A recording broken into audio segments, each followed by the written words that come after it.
c'est peut-être dans la panoplie de ce que la vie nous offre comme possibilité de nous accomplir, une des choses les plus extraordinaires, la politique. Parce que ça donne un sens à sa vie.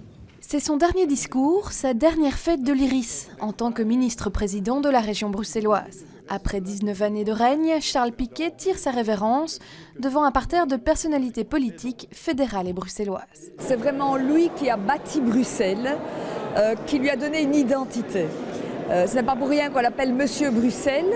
Il a permis finalement que Bruxelles, les Bruxellois, hommes et femmes, francophones ou néerlandophones, se sentent, oui, belges, européens, etc., mais se sentent aussi véritablement bruxellois. C'est un homme que je respecte beaucoup parce que c'est quelqu'un qui a agi pour Bruxelles avec beaucoup de sincérité et particulièrement au moment de la naissance de la région bruxelloise, il a veillé à ce que cette région puisse se développer, puisse se déployer. Les défis qui attendent la région n'ont jamais été aussi nombreux et aussi difficiles. Si tous s'accordent à saluer le départ d'un grand homme politique, dans l'Assemblée pourtant, certains émettent quelques réserves quant à son bilan.